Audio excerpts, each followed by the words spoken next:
to all respected prosecutors. Yesterday we have observed section 9, the important words mentioned in this definition. So also we saw that how section 6, section 11, two sections are connected with this definition. And while observing this definition, I have mentioned that tomorrow means today, I will discuss some citations. So as far as citations are concerned,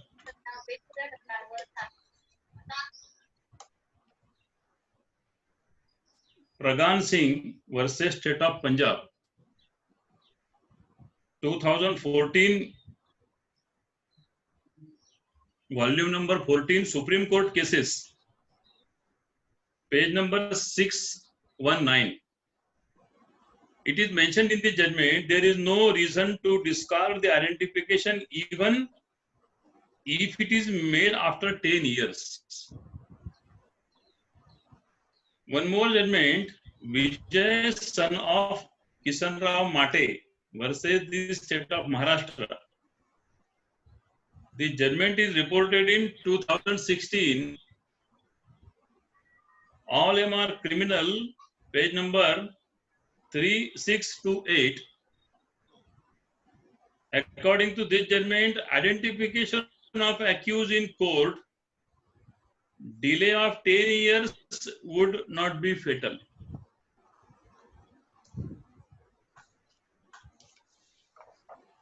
So far as identification parade, I want to share with you three judgments. Shankar Mahato versus State of Bihar, AIR 2002, Supreme Court, page number 2857. The appellants were known to members of the prosecution party. Appellants oblique accused was identified in firelight. The identification of the accused oblique appellants by the prosecution witnesses in the night could not be doubted.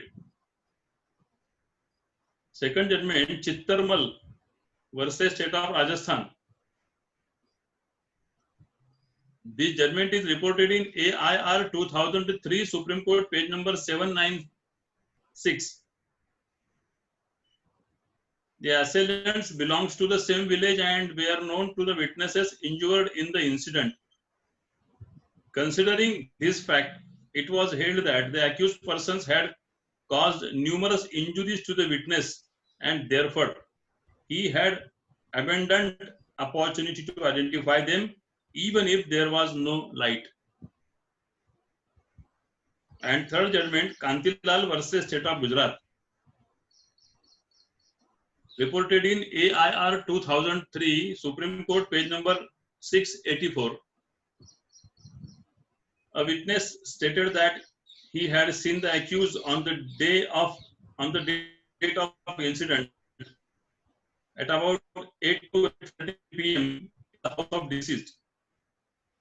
No reason has given as to how he identified the accused when there was no light in the house at that time. Evidence is not reliable. So far as situation of persons, available light and distance, to these three aspects, these are the judgments.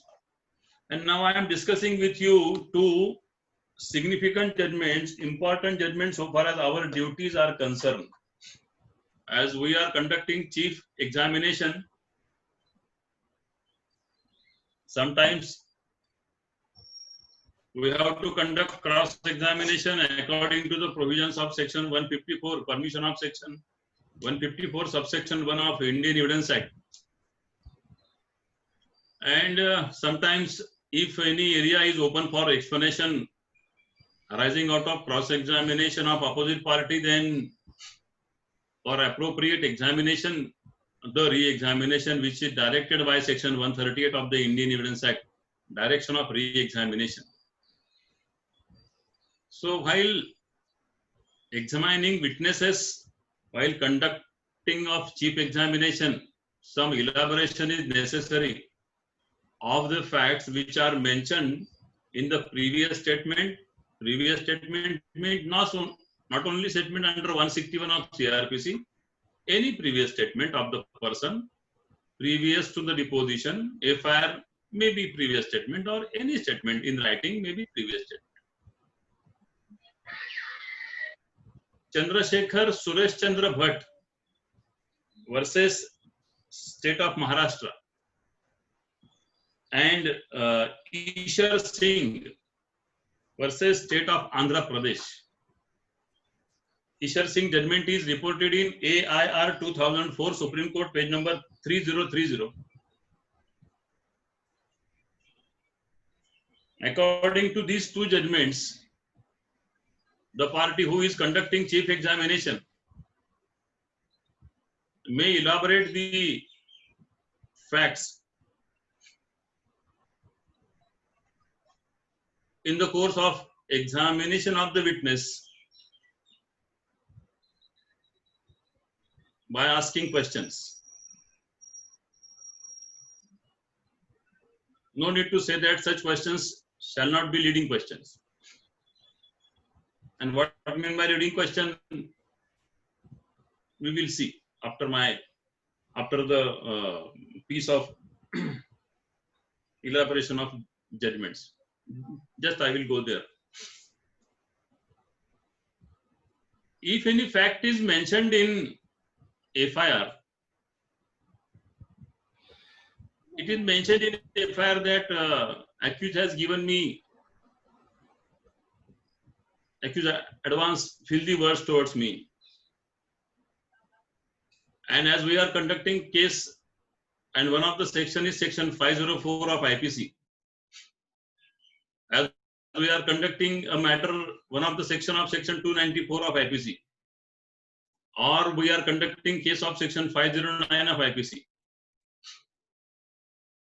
In such type of cases, though exact words are not mentioned in FIR due to any reason, so certainly we can elaborate those words.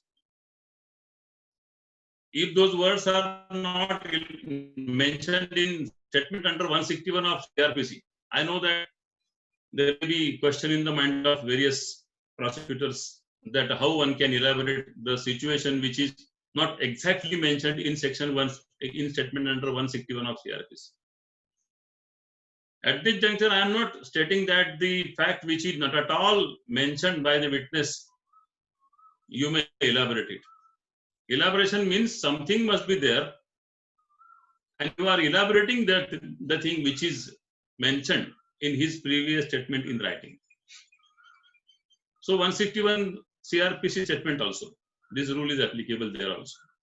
But subject that should be on record. That should be mentioned in the statement. The fact must be mentioned in the statement. The fact must be there. Then only you may elaborate it. I am discussing on elaboration. I am not discussing on creation. This is not a new creation. This is the elaboration of the facts which are already there. Elaboration means vistar karne त्या गोष्टींचा. And hence, relying on these two judgments, the party conducting examination certainly elaborate the better particulars.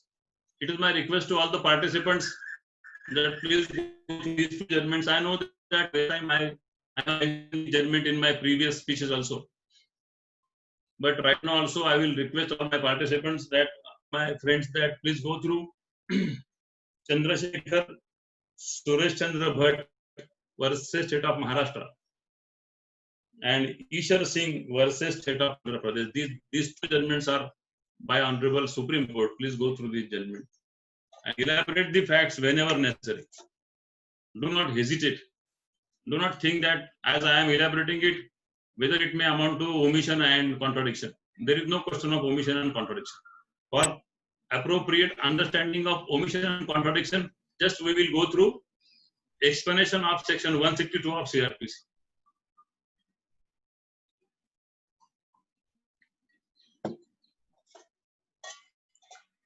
Explanation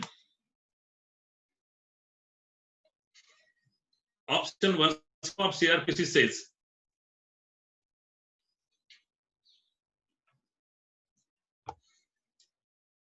an omission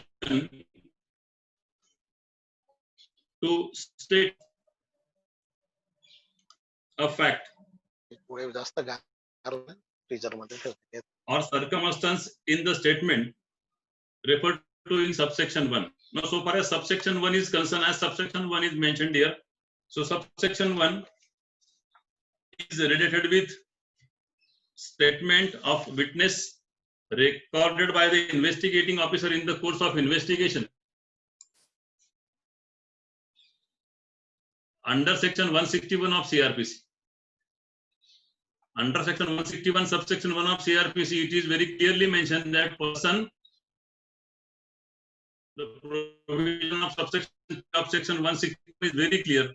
If he thinks so, if he thinks proper, then only he may record his statement, and after recording his statement, it is necessary to be attached that such statement along with charge sheet as per section 173 subsection 2 and subsection 5 of CRPC.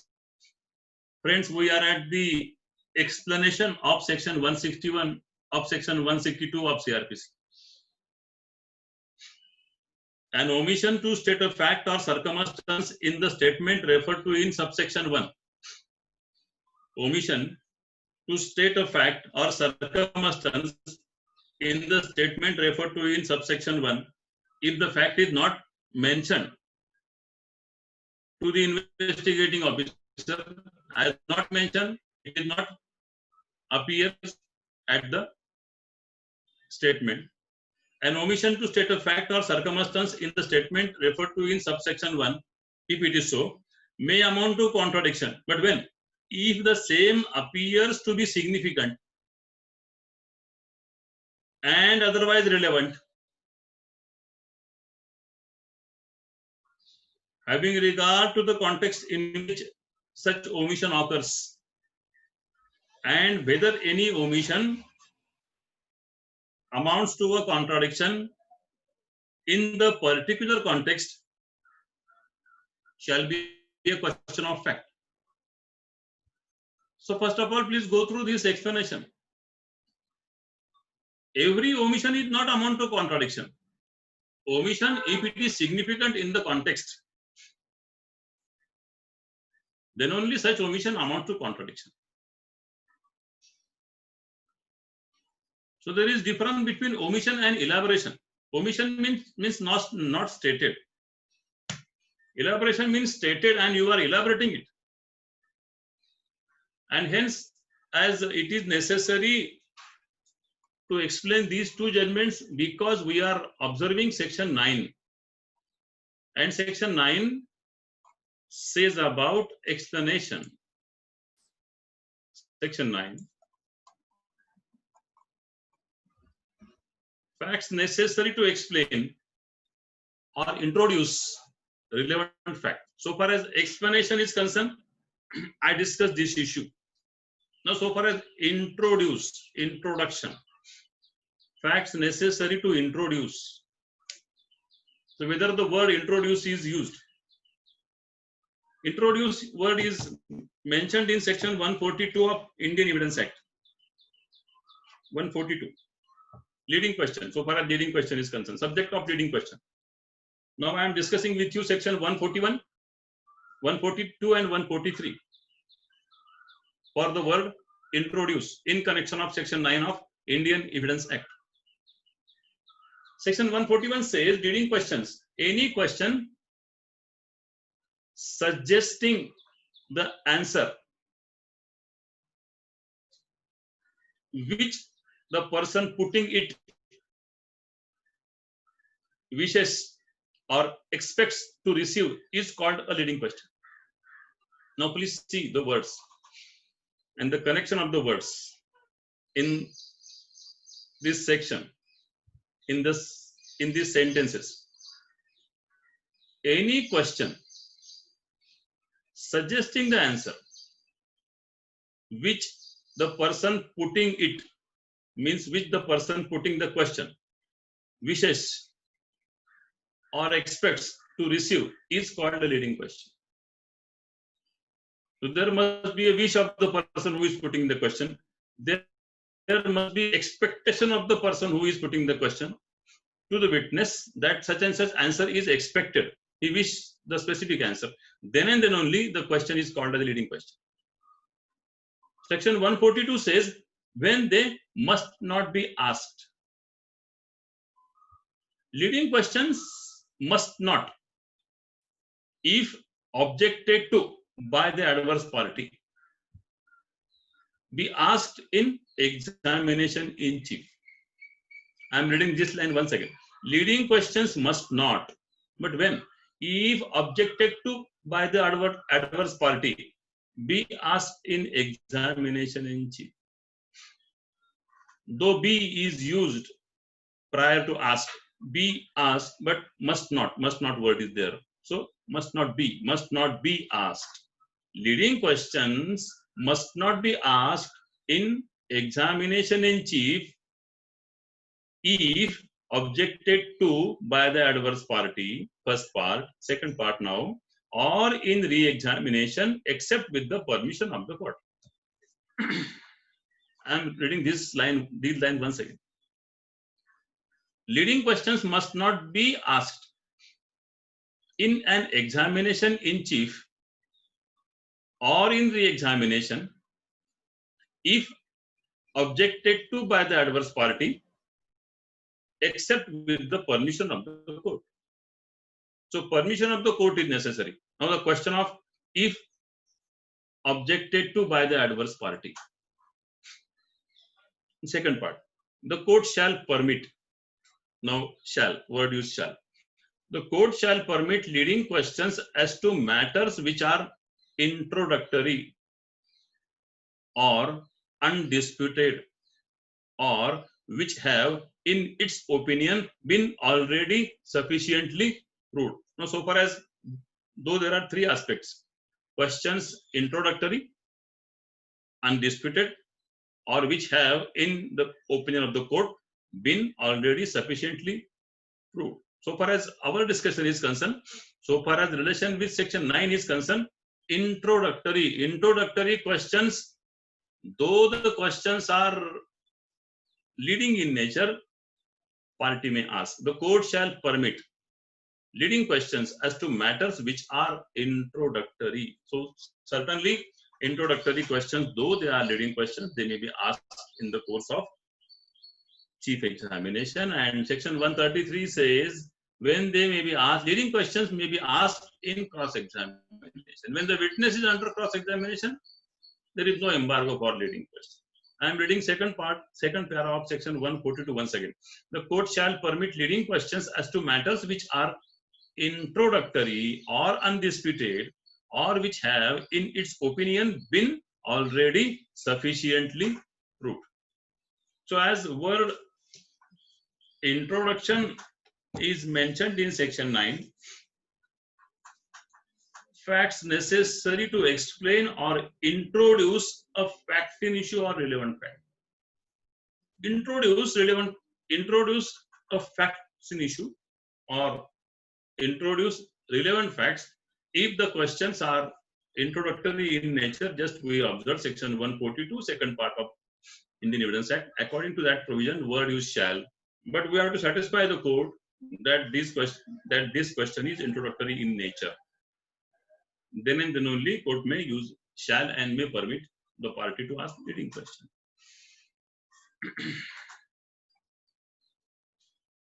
As some elaboration remained so far as yesterday's speech is concerned on section 9.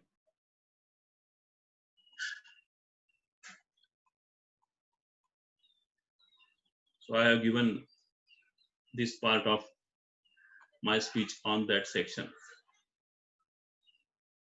Yet there are some judgments. I will give the judgment to you for observation and use.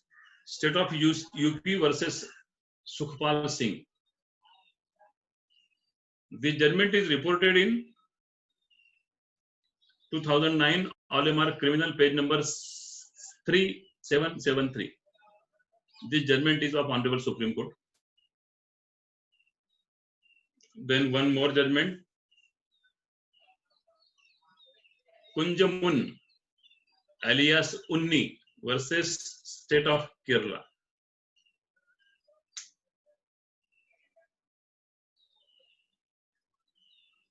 Second judgment is Malkhan Singh versus State of Madhya Pradesh. The judgment is reported in 2003, volume number 5, SCC, Supreme Court Cases, page number 746. The ratio is of these two judgments. The TIP, Test Identification Parade, is linked to the requirement of Section 9 of IEA and coupled with the caution that in the absence of a TIP, the weight to be attached to the identification of the accused in court is a matter for the court of fact to decide. One more judgment, Vijay alias Chinni versus State of MP. This judgment is reported in 2010, volume number 8, Supreme Court Cases, page number 191. The test identification is a part of the investigation and very useful in the case where the accused are not known beforehand to the witnesses. It is used only to corroborate the evidence recorded in the court. Therefore, it is not substantive evidence. The actual evidence is what is given by the witness in court. One more judgment, State of Himachal Pradesh versus Lake Raj. The judgment is reported in 2000, volume 1, Supreme Court Cases, page number 247.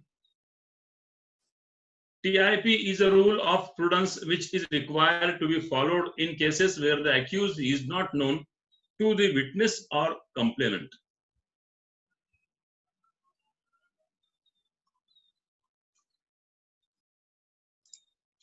One more thing is that while conducting chief examination and when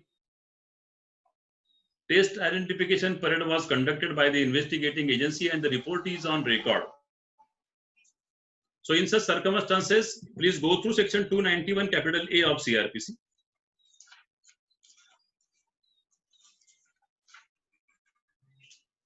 Section 291 capital A of CRPC says that identification report to magistrate. Any document purporting to be a report of identification under the hand of an executive magistrate is in respect of a person or property may be used as evidence in an inquiry or trial or other proceeding under this code, although such magistrate is not called as a witness. So also please go through proviso of this section and subsection 2 of this section. But so far as subsection 1 is concerned, please apply your mind. Though it is mentioned in subsection 1 that no need to call the magistrate who has conducted the parade, but at the same time, when the witness who, if identified in the TIP, if the witness is called for the prosecution, and if such witness is in witness box and you are conducting chief examination of such witness by whom the accused was identified, then in the course of chief examination, please go through the report of TIP. So far as numbering of accused is concerned, there are persons standing as per manual. If two identification norms are there, accused was called by the punch witness and he was asked that he may stand in between any of the similar persons. So, at which place he actually stood and how the witness identified the specific person accused. So these facts are necessary to be on record by way of chief examination. Elaboration elaborative chief examination. Elaborative म्हणजे फार मोठी अशी नाही, but to the extent elaboration is necessary. This is the elaboration of section 9 by way of words necessary to go through section 141, 142 Indian Evidence Act, then certain judgments I discussed with you, TIP, then section 291 capital A. Thank you. After my speech, I will request APP Mr. Verma that please deliver his speech on section 6 and section 7 of Indian Evidence Act. Friends, you know that day before yesterday I have advanced my speech on these two sections, but whenever person change manners of reading, manners of understanding, manners of focusing, manners of elaboration, it depends on study, search, observation. It depends on person to person.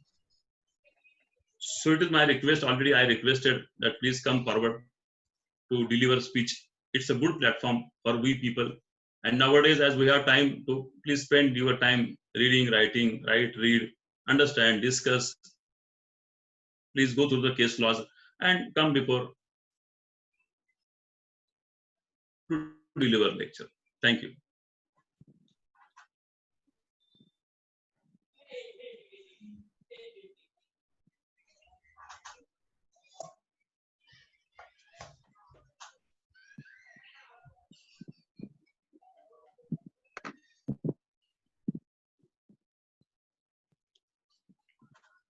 I express my gratitude toward Honorable Natrange sir because he studies for us and enlighten us what efforts he is being taken we are not aware of. Sir has given the speech, or I would say explained us the sections of 6 and 7 till what sir had explained us and what we had got is very important. Whether we had understood the basic legal provision, what Honorable Natrange sir has explained us with great deepness, the connections of those provisions with other provisions.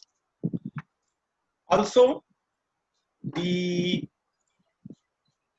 provisions are being how we use those provisions in day-to-day court work, but we are not inclined to see where that particular proceeding, what I had taken as a PP, is provided in the Evidence Act.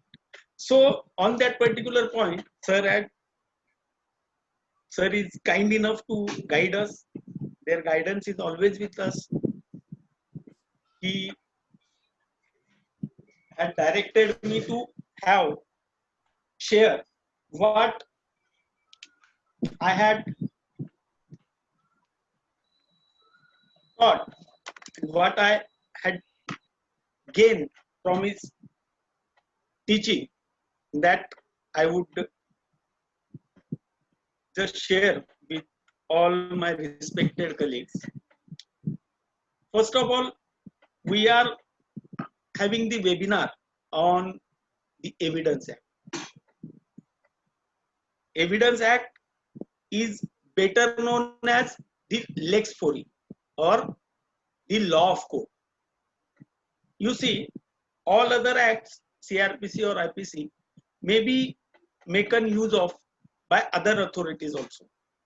But Evidence Act is only used in the courts, and therefore it is the law of court. The law governing the proceedings of the court, law governing the business of the court, and law governing how the court would proceed. As per in the Evidence Act, Honorable Sir has enlightened us with the basic idea of Evidence Act. and I would now go to what topic I had been allotted.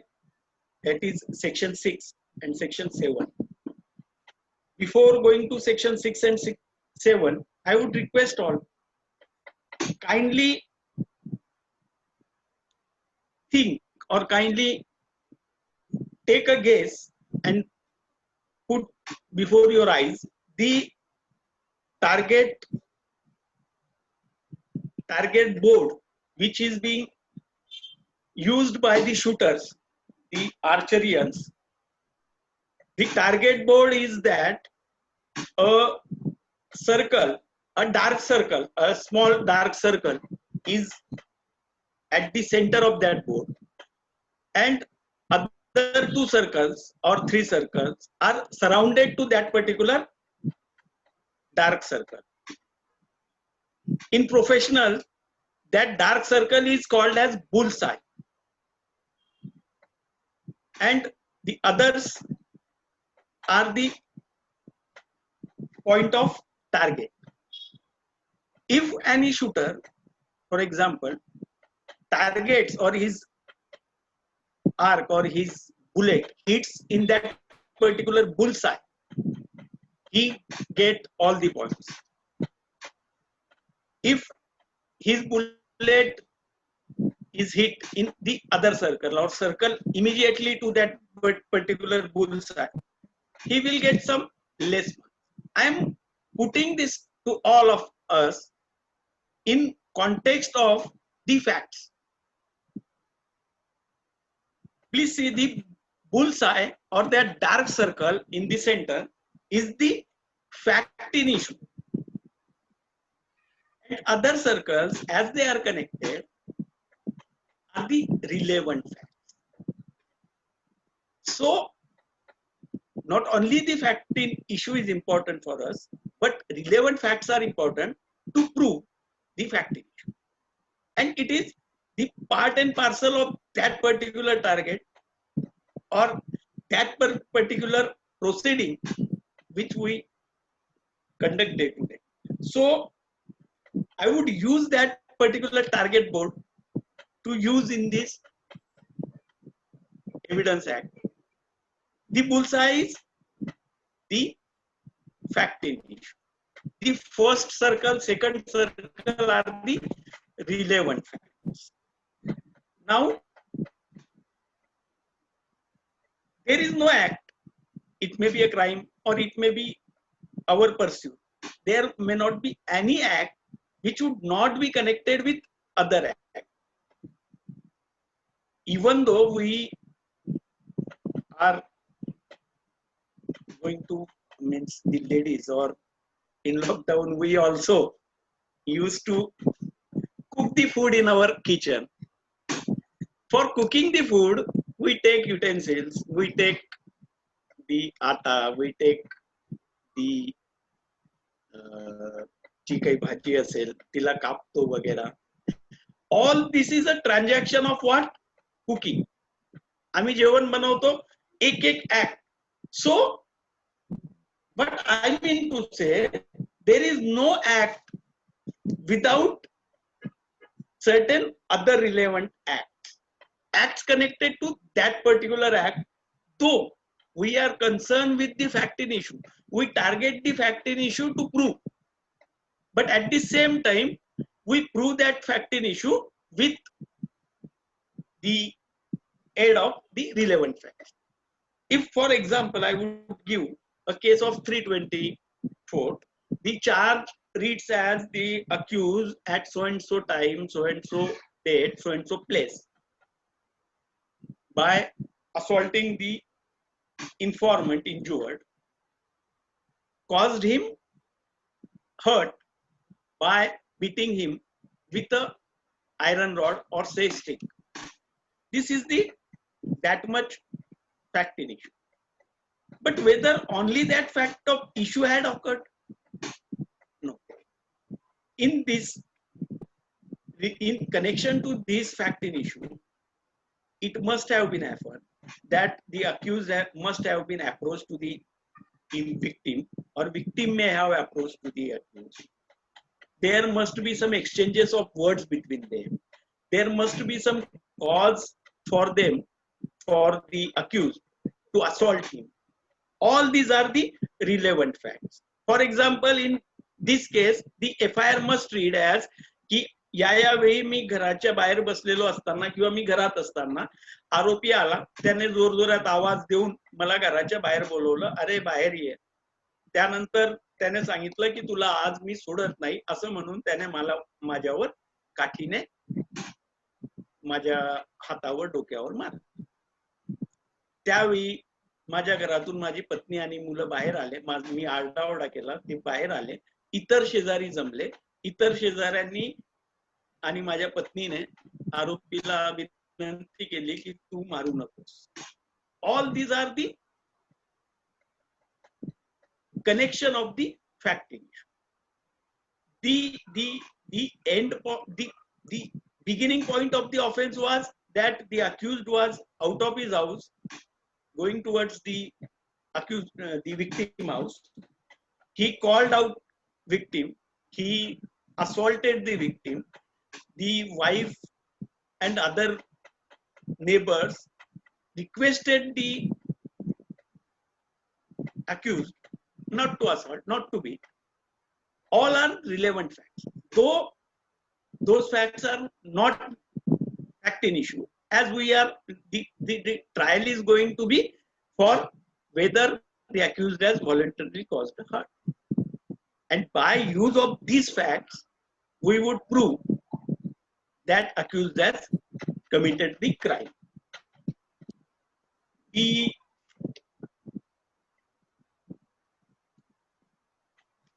section reads as, I invite your attention towards section 6. It reads as facts which, though not in issue, are so connected with the fact in issue as to form part of the same transaction are relevant, whether they occurred at the same time and place or at different times and place. So the transaction, the connectivity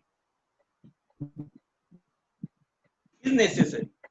With what? With the transaction. Now, what is the transaction? Transaction is a group of facts. The fact in issue is one of the part of that group of facts. The transaction group of facts, that facts are connected with fact in issue as well as the other facts. This group of facts may be identified, may be called by a single name. In our day-to-day life, we use single word for all that particular group of facts, or as a transaction of what? Of crime. Transaction to commit crime. Transaction is made up of the groups of facts. त्या आरोपीचं त्या घरासमोर येणं, त्याने त्या फिर्यादीला आवाज देऊन बाहेर बोलवणं. This is one of the fact. It is connected with other fact. तो त्याच्या घरासमोर येण्यासाठी त्याच्या घरून आला किंवा त्याच्या दुकानावरून आला, तो सोबत काठी घेऊन आला. All these are the parts of that particular transaction, the group of facts, and the group of facts is into totalities said to be the transaction, and therefore the law expects the facts which are connected with the facts in issue to form the transaction of that particular crime is called to be relevant fact. Are relevant facts and are admissible in fact. Honorable Sir has, by section 5, explaining us 5 section, had put us on an embargo that except the facts provided in section 6 to 55, we are not qualified to present, to move, to submit any evidence in relation to a fact which is not declared under the section of 6 to 55. So section 6 is basically the opening section which opens the theory of relevance. Now there are certain illustrations given below section 9. What may be the facts connected to the facts on issue? What those facts may be? That may be a statement. That may be a other act. That may be the words spoken at the time of that particular committal of that crime are the part of that transaction. And section 6 also laid one doctrine named as doctrine of res gestae. Res gestae, or some pronounce it as res gestae. So when the offense is committed by the accused, what words he has been stated, those are connected to the fact in issue. मी तुला आज मारून टाक. It is the connected fact to fact in issue. त्याने असं म्हणूनच त्याने त्याला मारलं. फिर्यादी चूप आहे, आरोपी चूप आहे, आणि मुक्क त्या दोघांमध्ये गुन्हा घडला जातोय किंवा आरोपी तो गुन्हा घडवतो, असं कोणत्याही ऑफेन्स मध्ये होत नाही. आणि त्यामुळे ते जे relevant circumstances, relevant statements, relevant words, relevant acts are must be brought into the evidence, and therefore section 6 had opened that particular facts to be the relevant. Now if the section 6 is not there, we would have very much difficulty. For example, I would आज तुला मारूनच टाकेल असं म्हणून त्या आरोपीने त्याच्यावर हल्ला केला. It shows the mens rea of that. ते शब्द नसतील तर ती स्टेट ऑफ माइंड, त्याची जी कॉन्शियसनेस आहे, तो त्याला तो आपल्याला प्रूव्ह करता आला. It is these words will show the state of mind of that accused. So these words are also relevant and they are covered under section 6. For this, much of author gives an example to better understand this particular section 6. One example of a case, it is a case of Ratan versus Pin. Ratan versus Pin. What are the facts of this case? There was apartment. The case was the accused has committed murder of his wife and was tried. The evidence before that, at that particular time of link with the murder, the wife, the deceased, called to telephone operator and requested him to connect her to police station, to police. The operator tried to connect her to the police, but her phone was hanged up. The phone was disconnected. After, when the accused, the trial was there, the accused taken a defense that accidentally, due to accident, the fire, the bullet shot was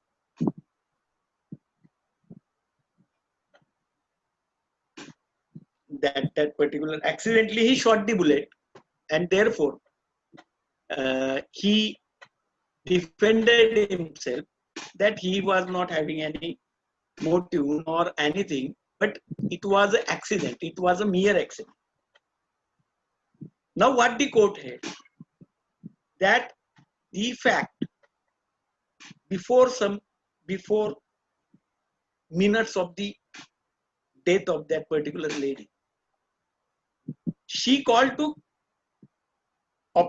telephone operator, and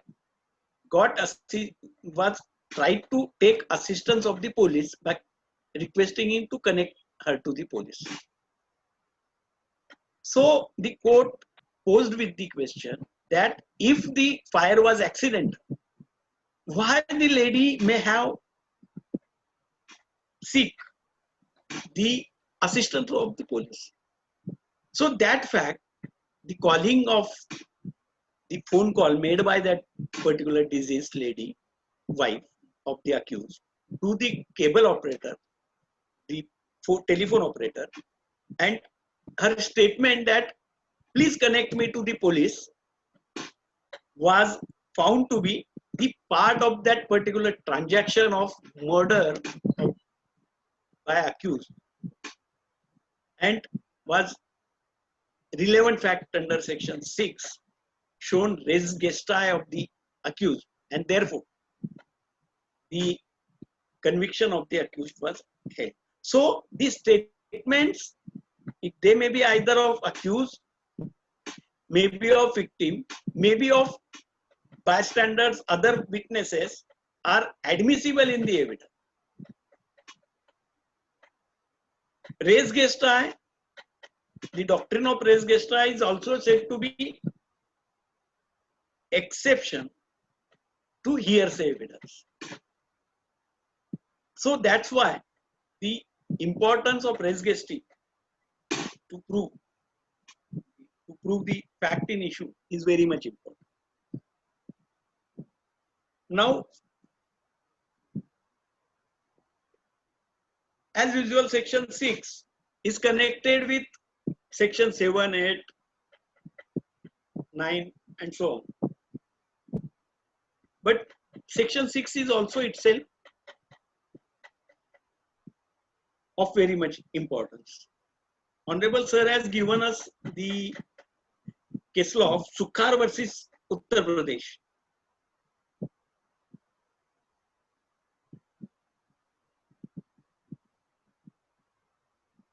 In this case, the accused was committing act of murder to his wife. Other witnesses came to the house where the transaction was going on. The woman to whom her husband was beating raised a hue and cry. She shouted, she used to say, "Save me, save me." The bystander or the witnesses or the persons who reached to that particular spot heard that particular words coming from that house. Though they were not able to see that particular act, but they were able to heard the shouts of that lady, "Save me, save me." Accused was charge sheeted. The proceeding in that case was proceeded. Meanwhile,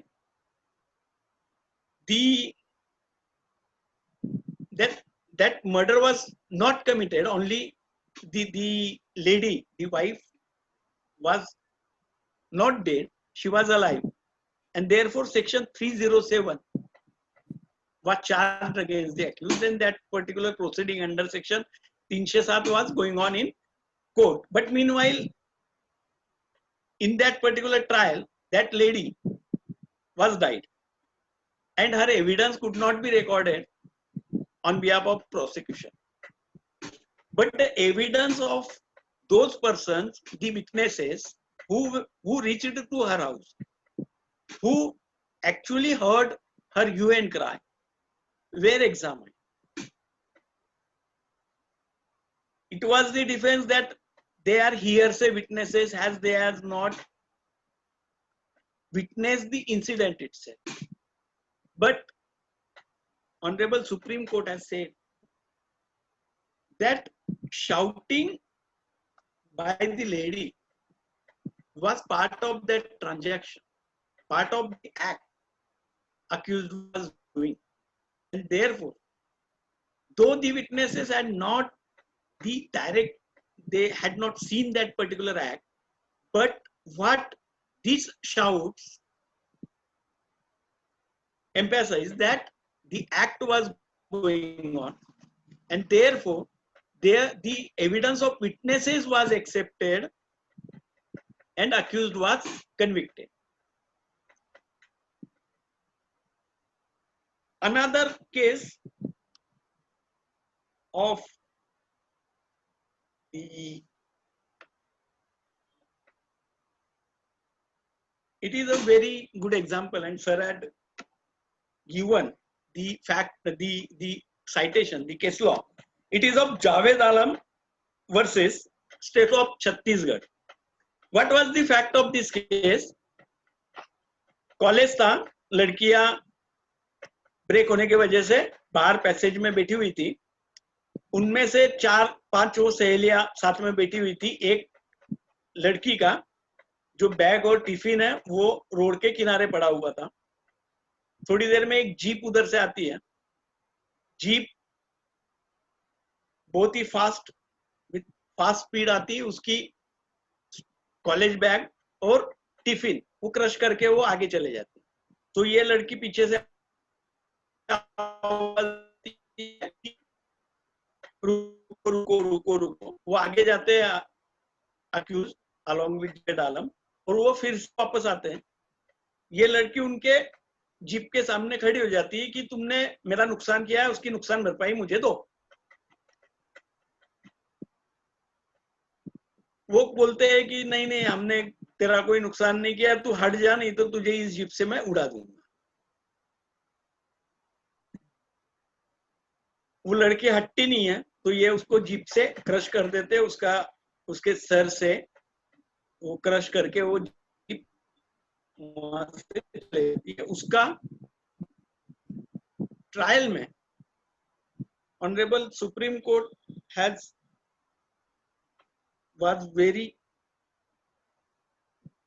felt very bad and said that this case is the example how the witnesses are under fear. उस समय 4, एक तो victim के साथ और 3 लड़कियां थी, वो सब हॉस्टाइल हो गई, उनपे कोई प्रेशर रहा होगा, वो दे gone hostile, all 3 girls gone hostile. But other witnesses, who were these witnesses? The professor of the college, the ward mistress of the hostel. Because ये इंसिडेंट होने के बाद ये तीनों लड़कियों ने उनको बोला कि ऐसा ऐसा हुआ, उसके बैग और टिफिन बैग उन्होंने क्रश किया, उसने उनके सामने गाड़ी के सामने खड़ा होकर उनसे नुकसान भरपाई मांगी, उन्होंने उसको क्रश करके चले गए। So the evidence of that professor, that ward mistress, was accepted. Now they were hearsay. They had not witnessed, they have not heard when the act was committed. They were not nearby. They had not witnessed any act. But what they witnessed, soon after the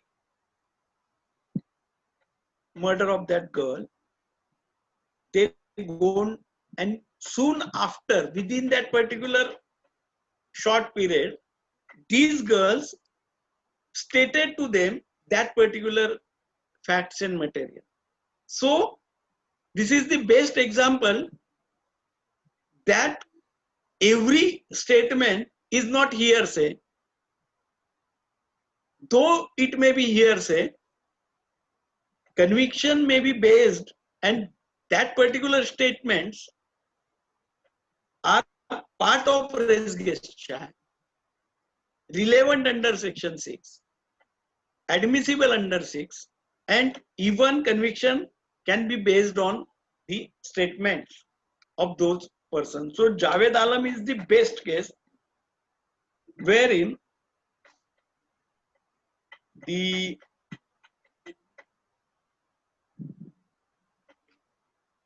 doctrine of res gestae is elaborated.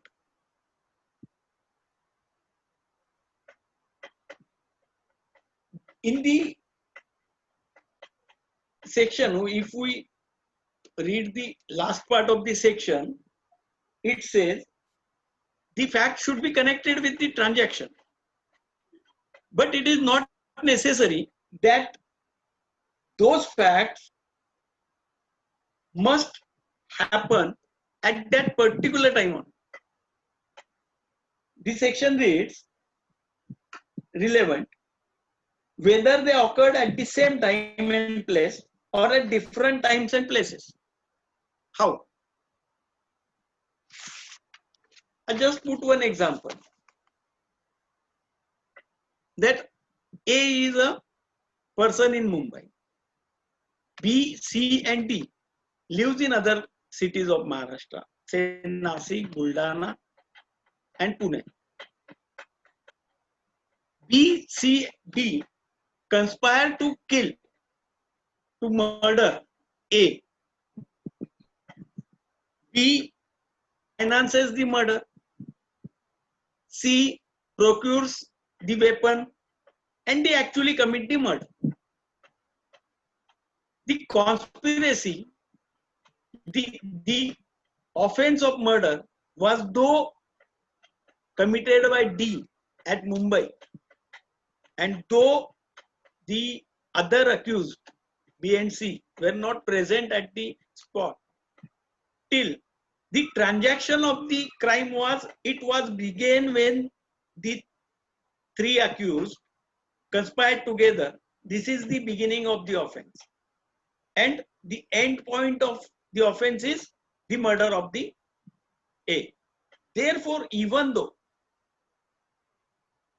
the facts which are related, which may be relevant, may occur at different places and different times. Another example, very good example, is of Gosekhurd Dam of Bhandara. तिथे एक मुकादम होता, त्याने that case law is also been stated by Honorable Datrange sir.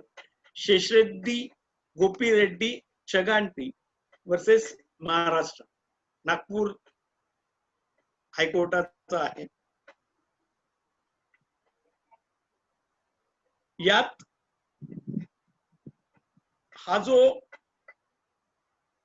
आरोपी होता, या आरोपी वर या victim वर आरोपीने संशय घेतला की त्याचा कॉन्ट्रॅक्ट या विक्टिमच्या सांगण्यावरून काढून घेतला गेला, म्हणून तो दारू पिऊन विक्टिमच्या घरी गेला. विक्टिमशी त्याने मारामारी केली. ज्यावेळी तो विक्टिमच्या घरी गेला, सोबत त्याने एक आयरन रॉड पण घेतलेला होता. त्याने विक्टिम बरोबर डिझीज बरोबर झटापट केली आणि त्या झटापटीत विक्टिमने सेल्फ डिफेन्स मध्ये त्या डिझीजला मारलं. त्या आरोपीने सेल्फ डिफेन्स मध्ये डिझीजला मारलं. त्याला मारल्यानंतर तो सरळ त्या साईट इंजिनियर कडे गेला. त्याला सांगितलं की असं असं झालं, हा माझ्या घरी आला, दारू पिऊन आला, याने माझ्या बरोबर झटापट केली आणि त्या झटापटीत स्वतःच्या रक्षणार्थ मी त्याला मारलेला आहे. That FIR in that fashion was also recorded. आरोपी आता शेषरेड्डी, त्याच्या विरुद्ध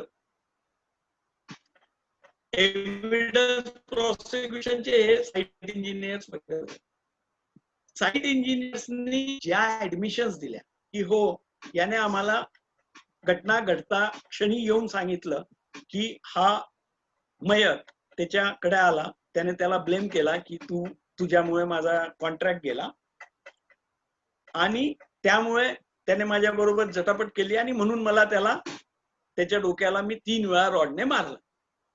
this statement is admitted by Honorable High Court and the accused was held, had acted in self-defense.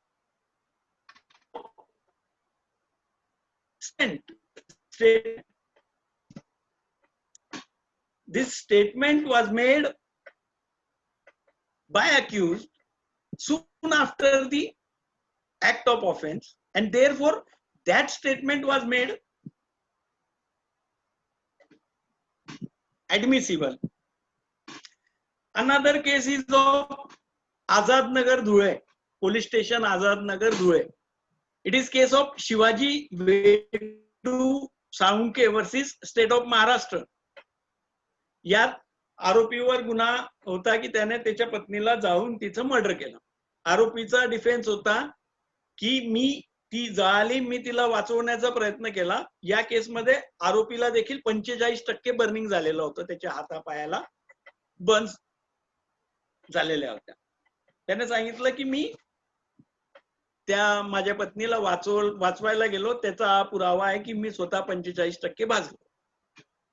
इतर विटनेसेसचा यात पुरावा घेण्यात आला. हायकोर्टाने यावेळी असं धरलं की जर हा आरोपी तिच्या पत्नीला वाचवण्यासाठी जर त्यावेळी ऍक्ट करत होता, त्याच्या पत्नीला वाचवण्याच्या नादात तो जळाला, परंतु कोणत्याही साक्षीदाराने त्याचा आवाज ऐकला नाही की त्याने अशी आरोळी मारली नाही की वाचवा माझी बायको जळते आहे,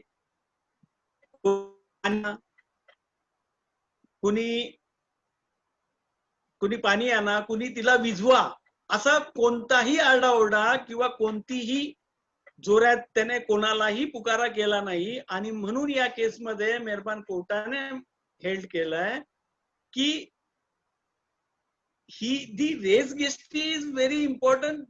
There are lacking of that fact की तो silently तर ती आग विझवायला जाणार नाही. It must in all natural human conduct he should have shout, he should have opted for the help of others. He had not. He silently tried to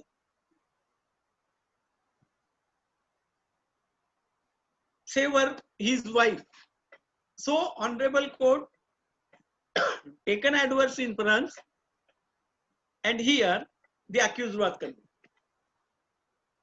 So this example explains us that an act must be probable in every human conduct. ज्याप्रमाणे तो site engineer कडे गोसेखुर्द डॅमच्या गेला आणि त्याने सांगितलं, it was a natural conduct. So the act of the accused or act of the victim or others should be connected and should be contemporaneous with the act.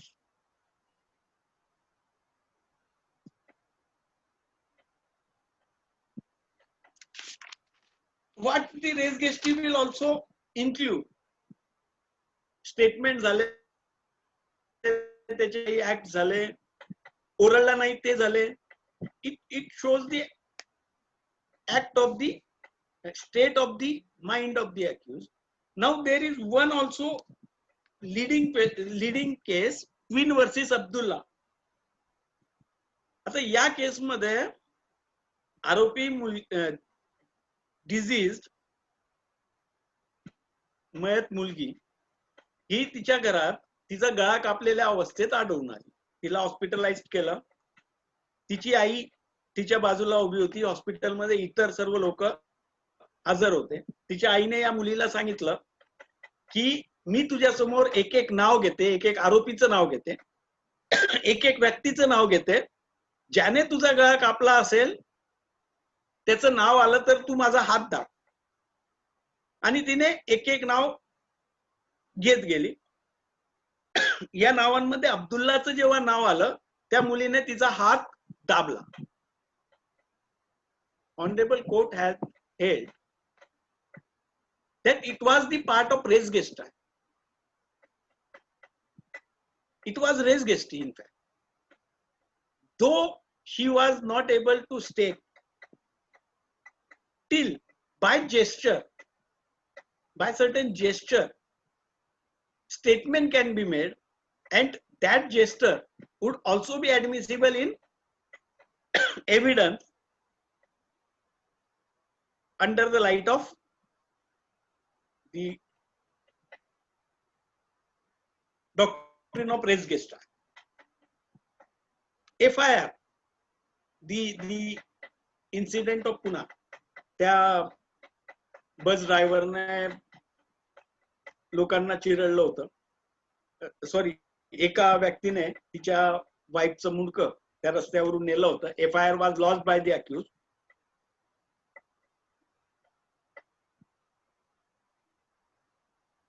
आणि या जी FIR आरोपीने दिली होती त्या FIR मधून जो कल्पेटरी पोर्शन होता तो portion सोडून बाकीचा पोर्शन हा ऍडमिसिबल म्हणून ऍडमिशन म्हणून धरला गेला.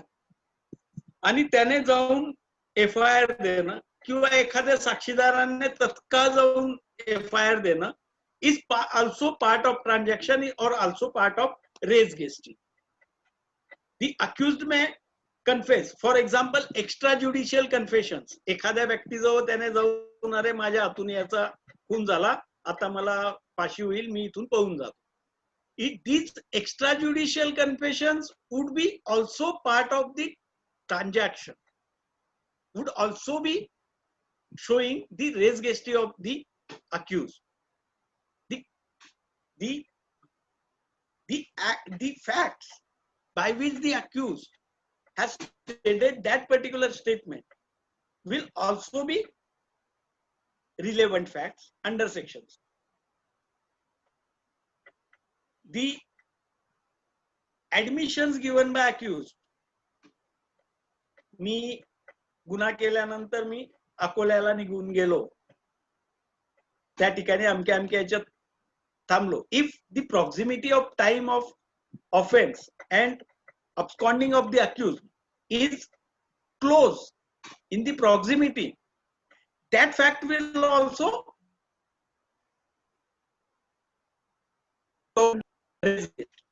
in all. I will say it is shadow of the act.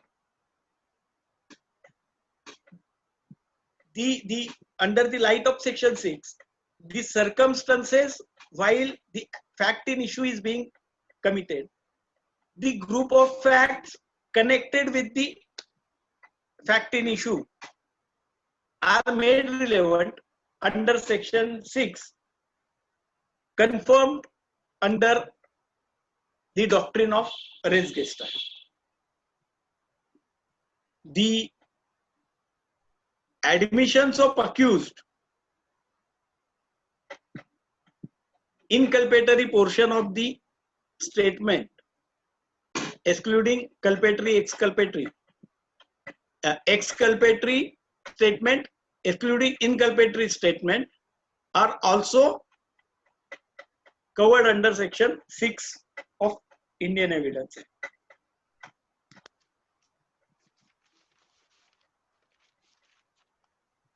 Had been allotted with section 7 also.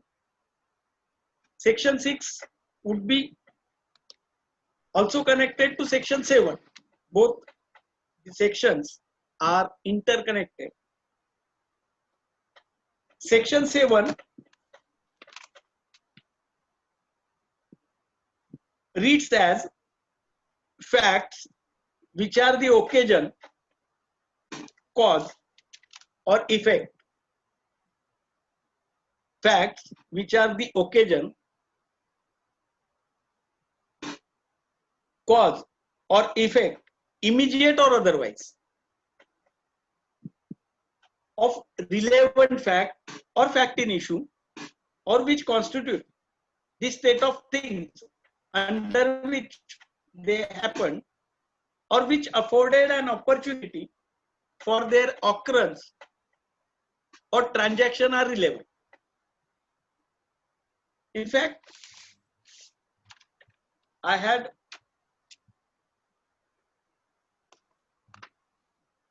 divided this section into small parts. What facts this section has declared relevant in first, in all three facts, the occasion, cause or effect.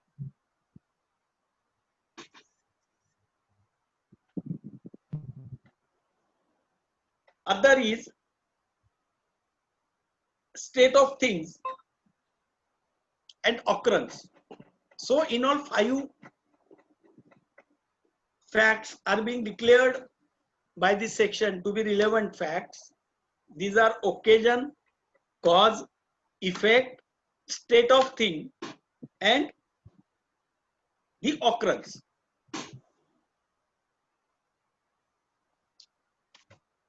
Now again I would say that these all five facts are the surrounding or the circumstances which are so connected with the fact in issue.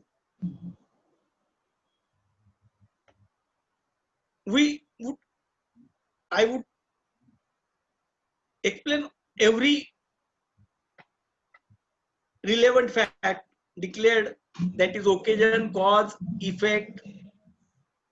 So what is occasion? Occasion is the अवसर, उसको वो संधि, आरोपी को जो संधि मिली है, occasion.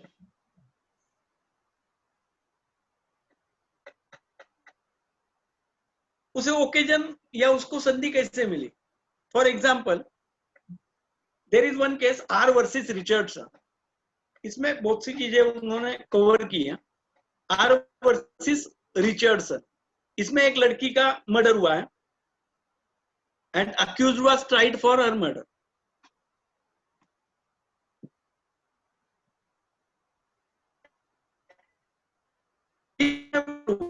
उसमें लड़की उसके अकेली थी. सो ओकेजन, संधि, वो अकेली होने की वजह से आरोपी वहां गया, वो उसको मार पाया. ऑफेंस, दूसरे ऑफेंस हुए. रात में बस स्टैंड पे रात की 11 बजे की बस मिस हो गई and the lady was alone waiting for the bus in that dark. वो अंधेरे में अगर बस की राह देख रही है. The accused has occasion, जो संधि. Occasion is relevant, which facilitates the crime. In that case, the girl was alone at house. The cause, the cause of that offense was the accused and that girl was having an affair and she was pregnant. So it was the cause that he murdered the girl. Cause is somewhat bigger. Section 8 provides for motive. In each case, specific motive may not be there. Sudden fighting. रास्ते पे किसी का धक्का लग गया and out of that the offense was committed. So what was the cause? क्या कारण था? What was the cause? कुछ तो कारण होगा. That cause is also relevant fact and admissible. Now cause is the karan. Motive may be narrower, but cause is very much. Cause would cover motive. But apart from motive, there may be some certain facts, certain causes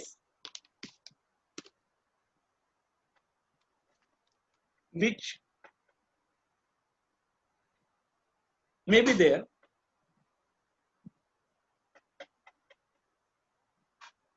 For example, in husband and wife, the wife has been murdered. There was a cause. There was illicit relation of the wife with someone. The cause of the offense is therefore relevant in, is necessary to prove. Third fact declared by this section as relevant is the effect of the offense. The illustrations are given that there was the mark on that particular land. Sir has explained the spot panchanama. Spot panchanama is effect of that particular offense. It may be on land, it may be on dead body. For example,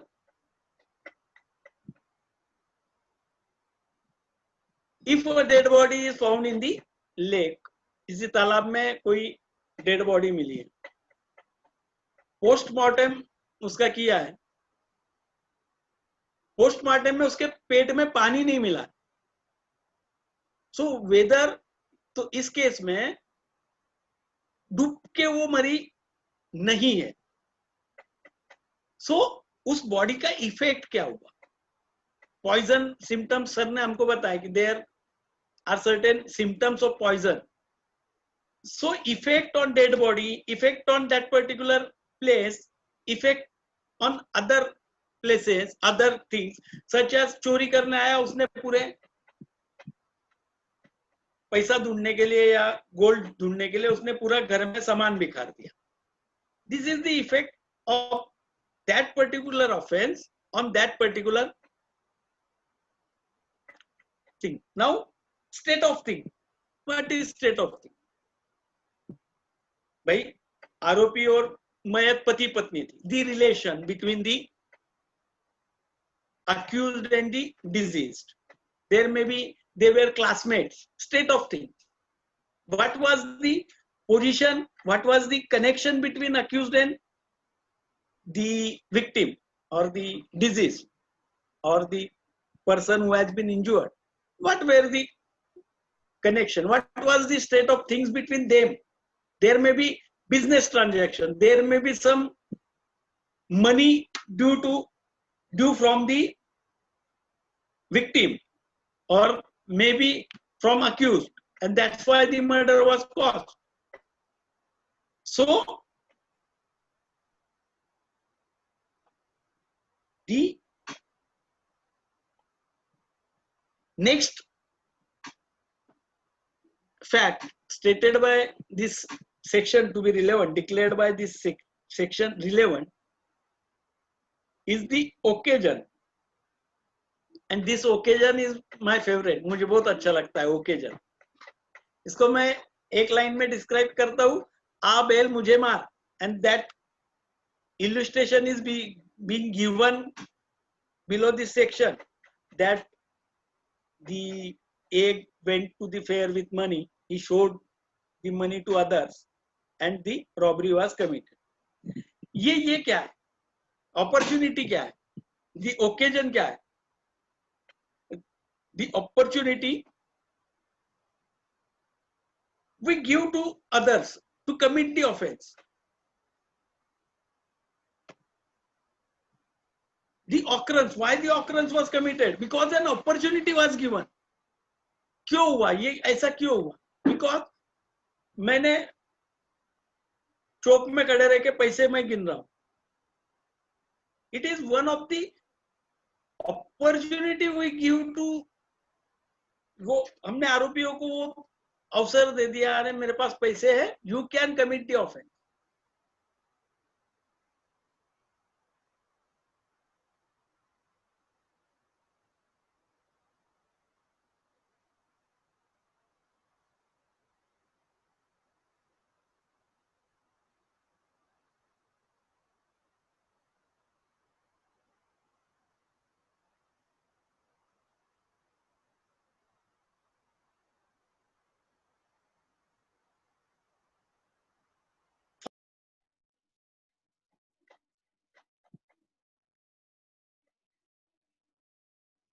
हम बोलते हैं ना कि कोई भी offence अगर करता है, कितना भी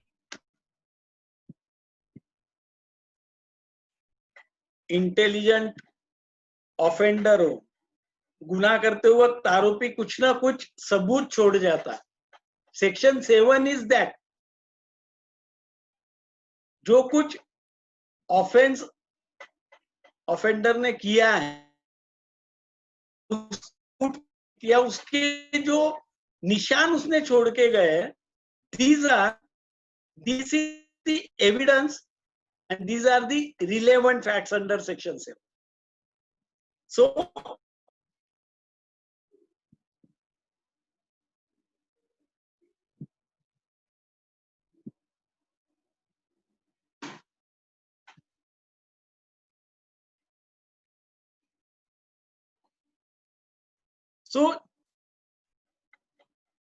by this section, the place,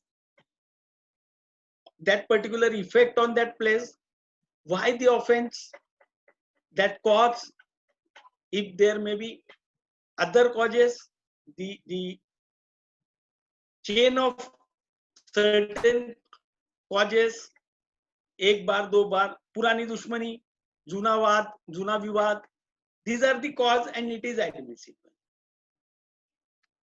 The occasion or occurrence, the opportunity, the facilitation of the crime for the accused are the facts which are admissible under section 7.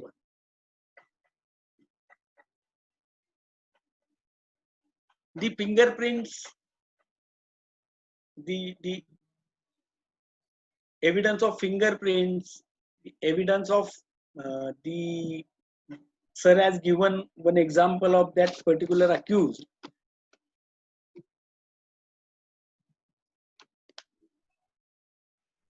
Wherein the footmarks were found and that footmarks were matched with the accused, the shoe footmark were at the scene of offense and those footmarks were matched with that.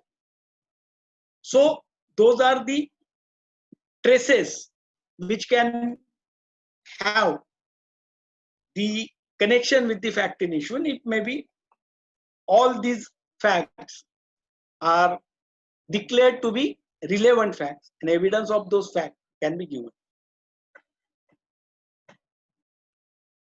So I would request Honorable Datrange sir that he taught me and I can grasp this much, and I am thankful to Honorable Datrange sir that he given me the responsibility to express what I had grasped from the teaching of Honorable Datrange sir. I would request host Anukar sahib. बोला बोला बोला ना. You may conduct further meeting. Please unmute sir. आता आजचा कार्यक्रम थांबवू नये आपण इथे. सर आहेत ना, सर आहेत, सरांना आजचा कार्यक्रम थांबवू ना आपण. अरे सर आहेत, एक 5 मिनिटं सरांना बोलू दे ना. नाही, सरांना अनम्यूट करायला सांगितलंय मी, सरांनी अजून अनम्यूट केलेलं नाही. हा sir. Okay. The responsibility and the opportunity which was given to Mr. Verma, very nicely you did. In the course of your speech, you have elaborated these two sections nicely. So also you have given judgments and very good judgments. I'm very thankful to you that you have taken part. And according to the suggestions given, in fact, the suggestion was given by Honorable Singada sir, and I just pushed that suggestion on our WhatsApp group, and you have taken the opportunity. I am requesting all the participants who are participating this program, not only the WhatsApp group. I am requesting. It is my humble request to all the participants that please see that the opportunity is available.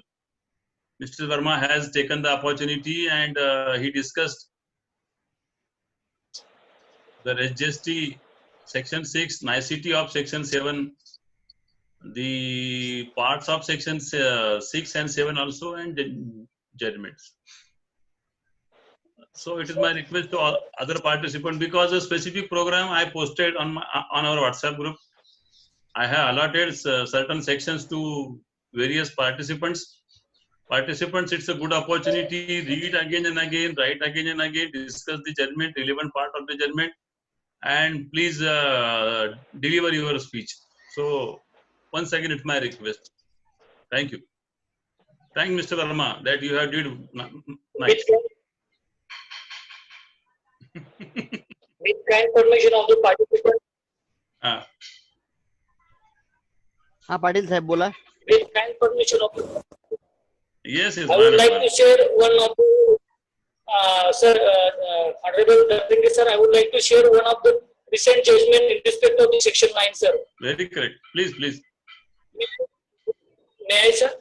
Yes, why not? Sir, in one of the judgment, बऱ्याच वेळेस सर्कमस्टन्शियल evidence न्यायालयासमोर produce असतो. बऱ्याच वेळेस डिफेन्सचे lawyer जे असतात म्हणतात की identification घेतलेली नाहीये आणि त्या मुद्द्यावरती ते आर्ग्युमेंट पण करतात. पण या मुद्द्यावरती नुकतंच एक जजमेंट आलेलं आहे आणि ते जजमेंट इतकं छान आहे की प्रत्येकाने ते जजमेंट वाचावं. त्या जजमेंट मध्ये आपल्याला 65 नंतर विमेन्स ऍक्ट वरती बरेच सेक्शन्स आहेत, त्याच्यावरती त्यांनी कव्हर केलेले आहेत. State of Maharashtra versus Chandrabhan Sudam Sanap. State of Maharashtra versus Chandrabhan Sudam Sanap which is reported in 2019 all MR criminal 28/89. मी पुन्हा सांगतोय 2019 all MR criminal 28/19. the state of Maharashtra versus Chandrabhan Sudam Sanap. आता त्या जजमेंट मध्ये पर्टिक्युलरली सेक्शन पॅरा नंबर 46 आणि 47 जर वाचलं तर त्याच्यामध्ये सेक्शन 9 वरती अतिशय छान प्रकारे ऑनरेबल डिव्हिजन बेंचनं आपला मुद्दा मांडलेला आहे. त्यांचं असं म्हणणं आहे की मी सुरुवातीला वाचलं तर काही हरकत नाही. Even in absence of identification the conviction have been sustained and when the witness have identified the accused before the court it has been held that mere fact that no test identification parade is conducted will not be reason to discard the evidence of witnesses. And another judgment is that the Honorable Malkhan Singh versus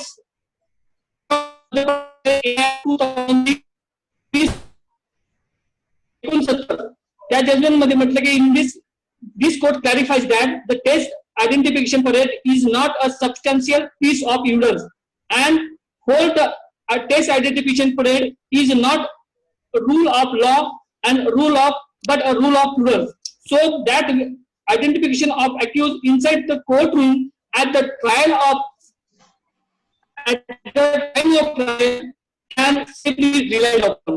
So it is very nice judgment, and if the witness identified the accused before the honorable court, that time we can rely on we can say that this is the judgment and this honorable court can rely upon it. Thank you, sir.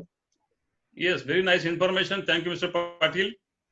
Thank you. And so far as our speech, जे काही आपण बोलणार आहोत त्याच्यामध्ये भाषेचा कुठलाही barrier नाहीये. Participant जे काही बोलणार आहे त्याच्यामध्ये भाषेचा कुठलाही संबंध नाही. कुठलीही you may speak in English, in Hindi, in Marathi, परंतु बोला महत्वाचं आहे. Yes, nice, very good.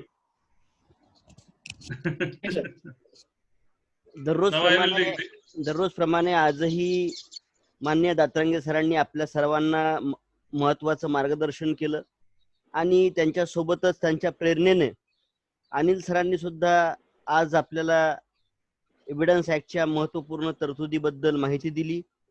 आपल्या कार्यक्रमाला आता खरोखर रंग येतोय. असंच आपल्या प्रत्येक मीटिंग मध्ये हा रंग वाढता राहील अशी अपेक्षा व्यक्त करतो आणि आपला कार्यक्रम आज या ठिकाणी संपला आहे असं जाहीर करतो.